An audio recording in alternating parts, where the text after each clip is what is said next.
welcome to Sumo Talk with Laura Reed, Bailey Brown, and last but not least, Trina Frieders. Today we'll be discussing the history of sumo wrestling. Let's get started. Sumo wrestling dates back to 2,000 years, Laura. Wow. 2,000 years. And it was a spectator sport during early 1600s, and it was originally performed to entertain the gods, and it was a form of kami. Is that how you pronounce it, Laura? Yes. Kami. It was performed during festivals, and these festivals were called masturi. That's interesting. It was 17th century introduced intense purification rituals. So in the 17th century, they decided that they need to be purified before they go into their ring to sumo wrestle.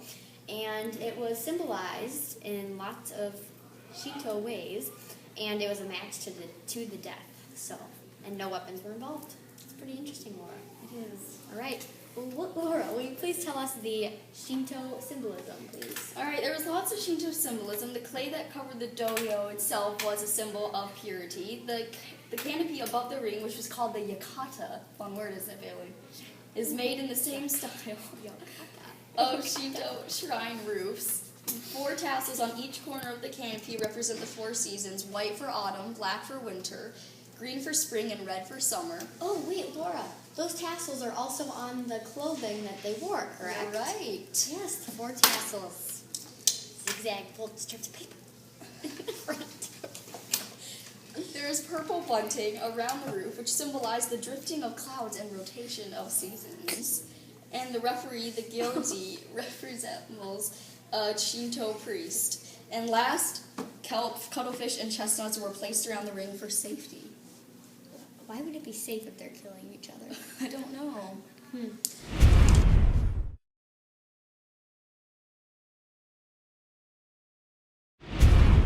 6 times a year, these giants battle each other for top placement in Japan's most beloved traditional sport, sumo. Highly ritualized, this sport dates back more than 1,000 years, originating as a rite of the Shinto religion. Matches are a true window into an earlier era. Participants wear colorful Shinto garb.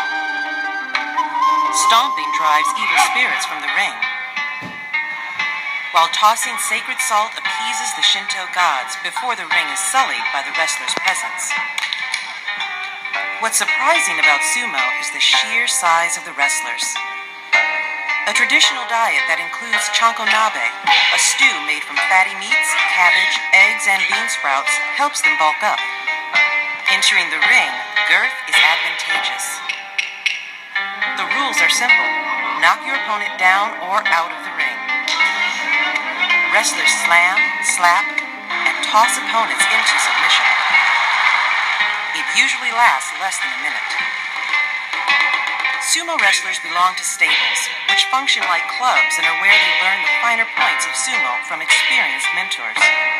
Each match is an opportunity for sumo wrestlers to move up the complex ranking system, or down.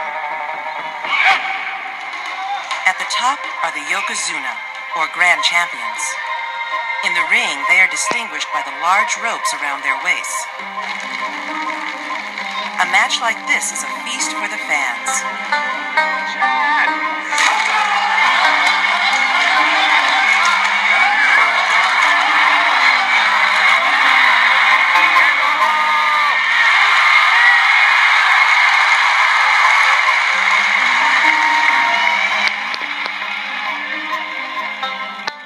But no matter what their rank, the stylized battle of these giants lies at the heart of Japanese tradition. Commercials. Bailey, why don't you tell us about the purification rituals? Well, Laura, I would love to. This is a very interesting purification ritual they had going on here. To purify themselves, they would sprinkle salt on themselves. They believed that purified them. And then they did like a purification ritual where they would clap, and then they'd raise their right hand, and they'd like go across their fringes on their apron, and then they'd raise both of their hands in unison, and then they'd put their hands down, and then they'd stomp their right foot, and then they'd stomp their left foot to scare away demons.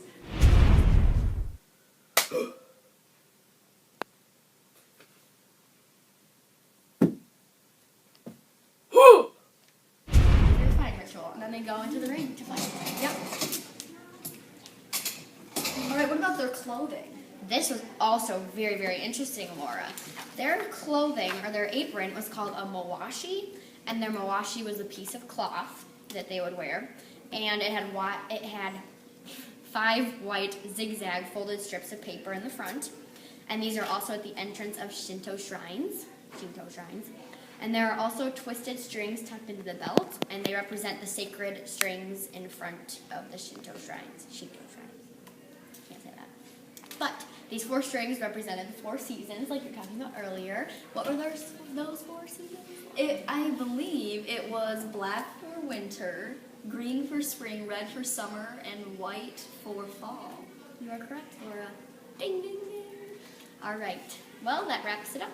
Yep, in conclusion, although sumo wrestling may seem like a useless sport, it's actually an important worshiping ceremony that the wrestlers have trained for since their birth and worked for their entire lives. Isn't that right, baby? It is right, Laura. Thank you for watching Sumo Talk, and we will be back next week with more.